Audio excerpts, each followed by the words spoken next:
పరమేశ్వరుడే నీలమేఘశ్యాముడై శంఖచక్ర గదా పద్మములు పట్టుకుంటే స్థితికారుడైన దామోదరుడు.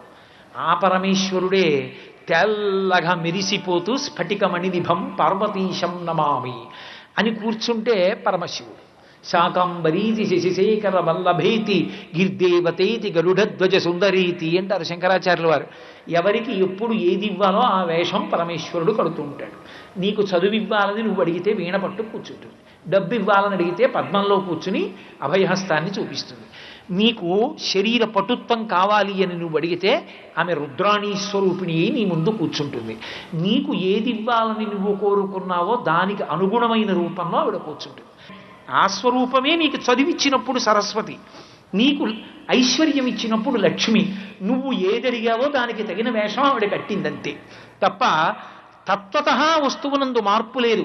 ఇది తెలుసుకోవడం త్రయంబక స్వరూపాన్ని దామోదర స్వరూపాన్ని సమాన బుద్ధితో ఆరాధిస్తూ దీపాన్ని ప్రధానం చేసుకుని ఆరాధన చేయడం. ఉపనిషత్తు అంటుంది ఏకో దేవ సర్వభూతేషు గూఢ సర్వభూతాంతరాత్మా సర్వభూతాధివాస అంటుంది. అసలు పరమేశ్వరుడికి రూపమే లేదు, నిర్గుణుడు నిర్జనుడు. ఆయన నిష్కళంకంగా నిర్గుణంగా ఉండేటటువంటి స్వరూపం. అటువంటి వాడు మనకు ఒక ఆధారం దొరకాలి కాబట్టి ఒక రూపాన్ని స్వీకరిస్తాడు. వేదాహమేతం పురుషం మహాంతం ఆదిత్యవర్ణం తమసస్తు పారే సర్వాణి రూపాన్ని విచిత్య ధీర.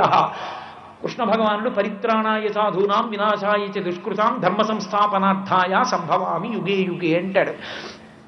నేను నన్ను ఒక రూపంతో చూడాలని కోరుకున్నటువంటి పరమ భాగవతోత్తములైనటువంటి వారి కోరిక తీర్చడం కోసం వారి మాంసనేత్రానికి దర్శనం అవ్వడానికి ఒక పాంచభౌతిక స్వరూపంతో ఆవిర్భవించాను తప్ప అదే నా స్వరూపము కాదు. నా అసలు స్వరూపము వ్యాపకత్వము, అంతటా నిండి నిబిడీకృతమైపోయానంటే ఆయన కానిదేం లేదు.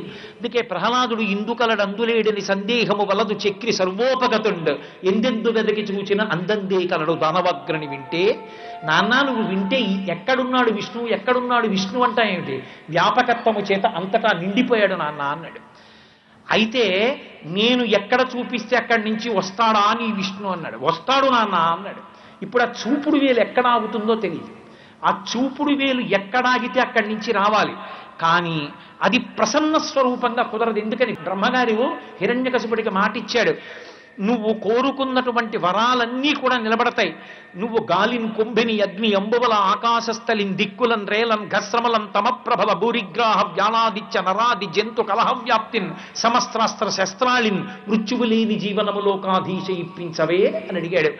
అగ్నిలో నీటిలో నేల మీద పైన ఆకాశంలో ఇంట్లో బయట అస్త్రం చేత శస్త్రం చేత ప్రాణమున్న దాంతో ప్రాణం లేని దాంతో మృగం చేత నరుడి చేత దేవత చేత యక్షుడి చేత గంధర్వుడి చేత కిందిన కింపురుషుల చేత నేను మరణించకూడదు. తథాస్తు అన్నాడు బ్రహ్మగారు. అటు బ్రహ్మగారి మాట నిలబడాలి, ఇటు ప్రహ్లాదుడి మాట నిలబడాలి. అంతటా ఉన్నాడు అంటున్నాడు ప్రహ్లాదుడు. ఎక్కడా లేడు లేడు అంటున్నాడు హిరణ్యకశిపుడు.